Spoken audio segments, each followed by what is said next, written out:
Hello, everyone, and welcome into the SunDevilSource Postgame Show. Noah Furtado and Blake Neiman here with you, following Arizona State's upset win over number 24 Kansas State, 9-6, the final here from Phoenix Municipal Stadium. And Noah, this is a big win for the Sun Devils. Early season now, moving to 3-1 on the year and setting the tone for what is going to be a gauntlet slate ahead. They've got the Globe Life Classic coming up. They've got 4 straight against Ohio State. So what does this mean just for ASU in general to put up a performance tonight against some really good arms, and then also to, show up in the bullpen against a stellar lineup? Willie talked in the preseason, kind of jokingly, about how tough the non-conference schedule would be, both from the standpoint of him not wanting to be in the same situation as the end of last season, where RPI, strength of schedule, really factored in and to some extent hurt them in the evaluation process for selection. And beyond that, actually having to win games, right? You control for that variable, and then you bring in all the others with a very young staff, a lot of newcomers that you still have to feel out.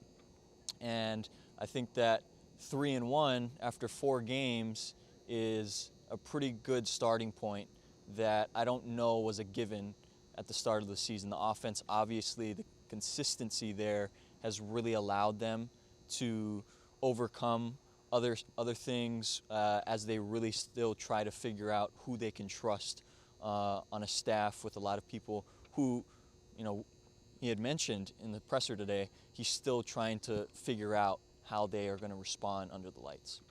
And responding under the lights, that was a question mark if the bullpen was going to be able to hold up tonight after back-to-back games, giving up double-digit runs. But the bullpen was able to hold Kansas State to just 6 runs. The pitching staff as a whole with 11 strikeouts tonight, countered by 12 walks. But that's kind of mirrored amidst 8 different arms pitching tonight for ASU, but there were some really good spots from the bullpen from guys we didn't necessarily expect to see tonight.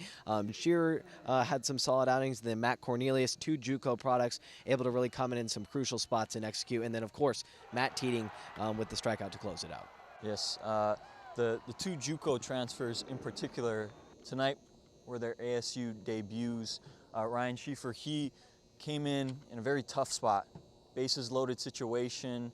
He's fresh out of the bullpen. He gets some pitches in before, but I mean, really, you're thrown into the fire there. He gets a strikeout, massive for the team in that spot. Goes on for a scoreless inning, and I think at the end of it, he was credited with an earn, but it was really a walk the next inning that he got pulled, and some other pitchers allowed hits, walks, whatever it is. Matt Cornelius, very similar, bases loaded situation.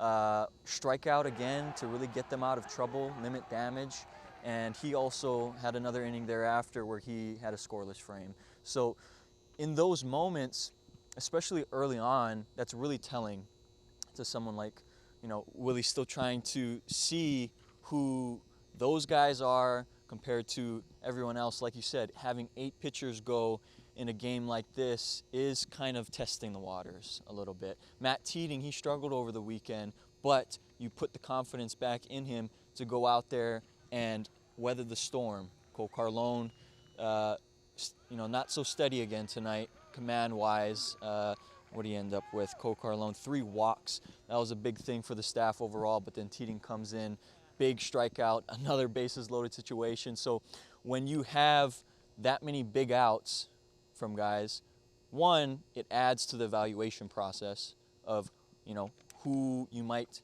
continue to give opportunities moving forward, right? And in addition to that, winning a game when you walk 12 batters, it's a lot. I think also a thing I kind of wanted to touch on with the pitching staff is Kansas State's a very good 2-out hitting team. They scored 12 of their 16 runs over the last weekend, the Desert Invitational, with 2 outs. I think 5 of their 6 runs tonight were with 2 outs, and we saw kind of that also same thing with ASU's pitching staff against Santa Clara. So I'm just curious on how they are going to be able to navigate trying to, close the door and not let these innings get stretched out.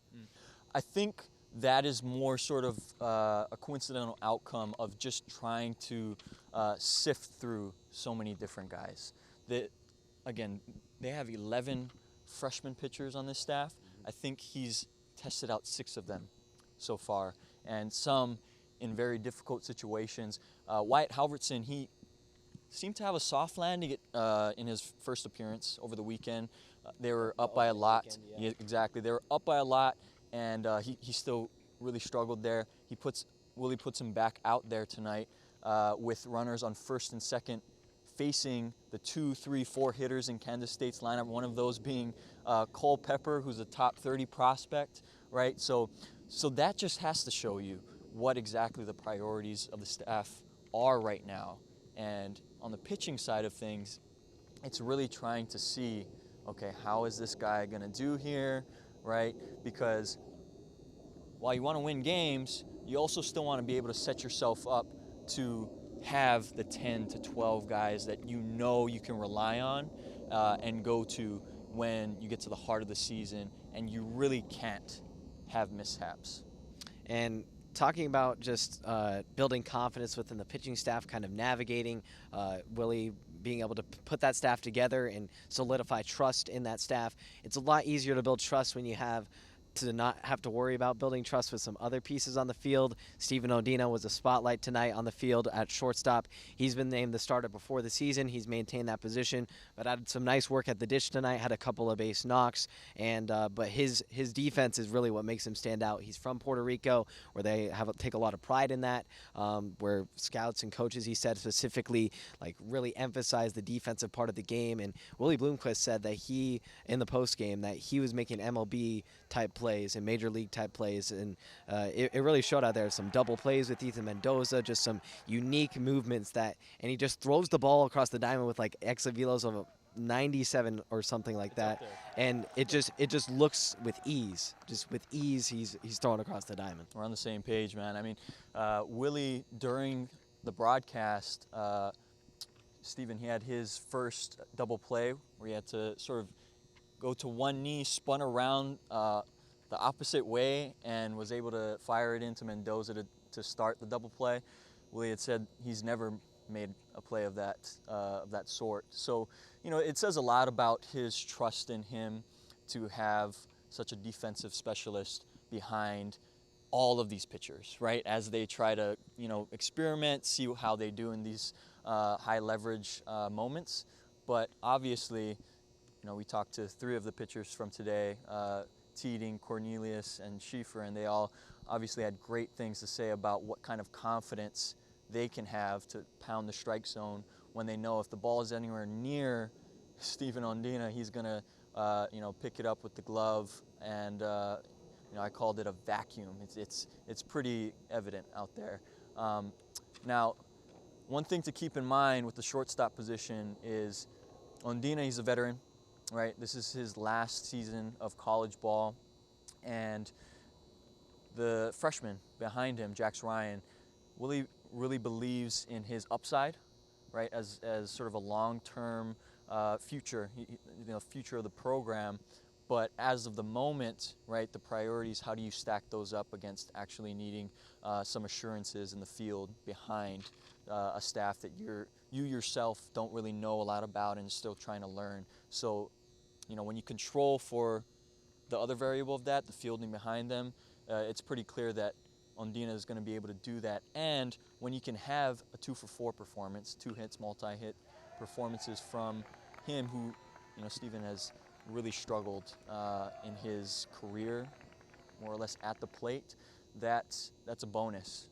That's a bonus. So they talked about making sure he stays on top of the ball, and just some little technical adjustments here and there to make sure that he plays within himself offensively. So if he can refine in those ways to improve at least slightly offensively, his defense more than makes up for sort of the value that he offers to this club. As we know, there's a lot of variables on this ASU baseball team: the defense, the pitching, and, well, the stadium lighting. You're talking about how players will perform on the lights. Well, now we got to bring it inside because the lights gave out on us. Yes. That is something that's never happened before. But we have to respond. And the offense in particular with ASU is something that they've been able to hang their hat on, and we couldn't leave you hanging on how consistent that part of this team has been to the first 4 games. Yeah, the consistency on the offense. 9 runs tonight, all of them earned on some stellar pitchers for Kansas State, some second-team All-Big 12 and first-team All-Big 12 selections. And ASU going to be moving into the Big 12 next year, so that even adds some extra incentive on top of that. But this offense, Santa Clara threw out their ace on the Friday night opening day, and it seems like no matter what arm an opponent puts out there, the ASU offense is continuing to find a way to crack through. Mm-hmm. The Kansas State today threw out, 2 of their better pitchers. Bowerman started. He's a second-team All-Big 12 selection from last season. Neighbors, who's a top 100, top 75 MLB draft prospect in relief. One of their top freshmen who hadn't given up a hit in his first 3-inning relief appearance over the weekend. So they threw the kitchen sink at this ASU offense, knowing what it had done over the weekend. Obviously 10 home runs, 38 in 3 games, and they still put up 9, 10 hits, were very productive as a whole collectively. They still continue to get contributions from a guy like Isaiah Jackson, who had talked in the presser today about making sure that he understood what it is he went through in his true freshman season, the struggles. Hitting around 250 or so is something he never experienced, at the high school rank or any rank for that matter, until he faced college pitching. So it was about, he said, maintaining balance throughout the duration of his swing, and I think from a mindset standpoint, understanding that this is a sport of failure and would be a matter of how he responded to low points. He doesn't have a lot of them, to start this year. Got 13 RBIs already in 4 games. Isn't a big reason why this team has been producing at such a high level. But obviously, when you have 47 runs in 4 games, there's a lot of names to be thrown into the hat. Brandon Compton, who was hitting over 400, didn't even really get to start today. He was a pinch hitter, came in, hit a single, drew another walk, and I think that was just a sign of how deep at this moment ASU's offense is and some of the decisions that Willie has to make to actually put together a starting 9 day in and day out. I think since the turn of the century, there's only been 7 ASU teams who have scored more than 47 runs in 4 games. 6 of them have made the postseason. Lots of super regionals in there, regional hosts. College World Series appearances. Obviously, Omaha is the history of this program, and with Willie Bloomquist, an alumnus at the helm, that's the direction he wants to take this group, and the offense, at the very least, seems to be in place. Now it's about figuring out the other aspects, the pitching, the defense to some extent, and to be a complete team. The postseason pursuit is on for ASU this season. The vision for Omaha has been filtered throughout the roster. It's been embodied in the roster. That is where this program wants to be, and this is a great step tonight as far as the later postseason resume for ASU. They take down Kansas State, the number 24 team in the land, 9-6, the final here from Phoenix Muni. Thanks for bearing with us through the postgame show, through the different lightings and all. Thanks so much for tuning in. For Noah Furtado, I'm Blake Neiman, signing off from Phoenix Muni.